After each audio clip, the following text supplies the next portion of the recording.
So what is experiential tourism? What's it all about? Well, let's start with the quote of a tourism product is what you buy, but a tourism experience is what you will remember. And if you only remember one thing about this presentation this morning, which we hope you remember lots more than that, but remember this, it's about creating the memories during your experience for your guests to take away with them, to tell their friends and family, and to share those memories with other people. And it's about creating memories that's really, really key to any guided experience that you might develop.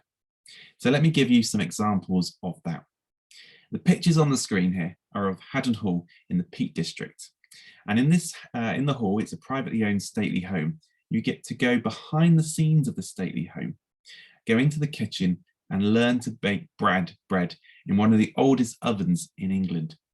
So a really special memory that's created in a special moment during that experience. Most visitors won't get to do that, but because they book onto this experience, they get to do this special thing. So whatever your experience might be, create a special moment in it that really will give your guests that memory to take away and to cherish with them, however big or small.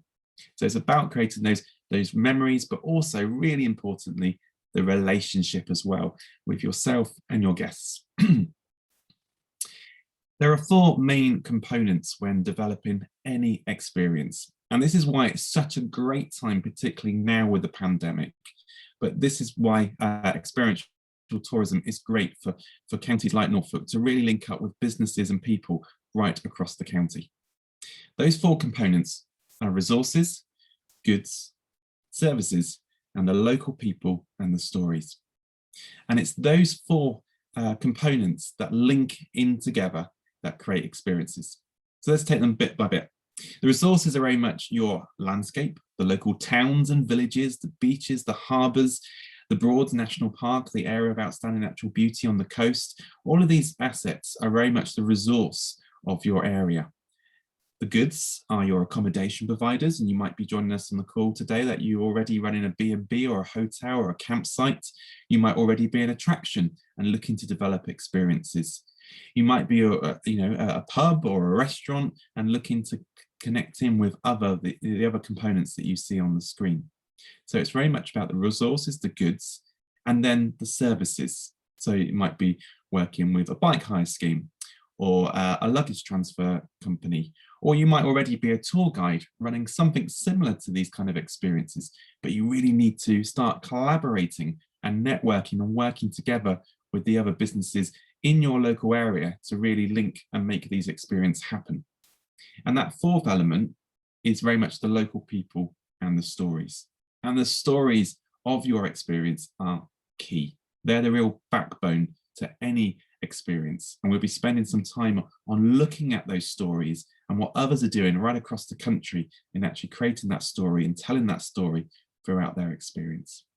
So resources, goods, services, the local people and stories are the four main components when developing any experience. And we've seen this taking place where it originated back in Canada around about 5-10 years ago now.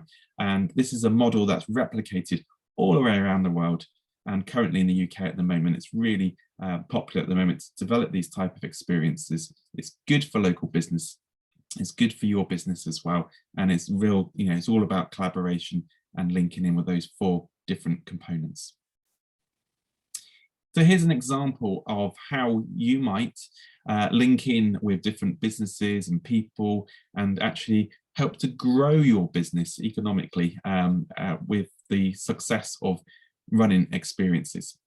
So let's take an example of a business type. This is given an example of a vineyard, and this can be applied to any type of experience, any type of business in the tourism sector, or maybe not the classic tourism sector, but it may be branching out into tourism. And if we look at the graph on the right-hand side, you'll see the resource of the vineyard is very much about the grapes. It's the vineyard itself. So it's the production, the resource of the grapes, and then obviously the production and bottling the goods, the wine, and then selling. So that might be quite typical for any vineyard in England, and actually that may be what they do. They might go and do a third element, which is very much around wine tasting, and they might have people come to the vineyard and have a go at wine tasting. And maybe that's where it stops for that particular business. But there's actually another element which joins up all of those three things. And that's, of course, experiences. So linking those three things can actually make an experience. So allowing your guests to come onto the vineyard, to learn about the production of wine, to let them actually have a go at picking the grapes, pressing the grapes, to see how it's all done, have a go and see how the bottling the wine process happens, to obviously get to do some wine tasting, but not just that, but pair it up with local food and drink that's also on offer. And that can be pairing up with a local cheese and actually doing that real pairing through the foods and the wine that's on offer. And really get your guests to go behind the scenes of that vineyard and the winery and actually see the production of wine. And it's those elements that create a really good experience, but not just it creates a really good experience, it creates the growth. And that's what we see every time. If you're creating these type of experiences and linking what you do already in your business, you're going to see a greater economic value in what you do. And also there's parts of what you do in your experience can actually really help and benefit your business as well. So if you've got people coming on site at a vineyard and they're picking the grapes for you, that's only helping you out. But at the same time, you're charging them to come and do it, which is great. So this is a model for the vineyard, but it can be applied to other business types and hopefully your business that you represent here today as well.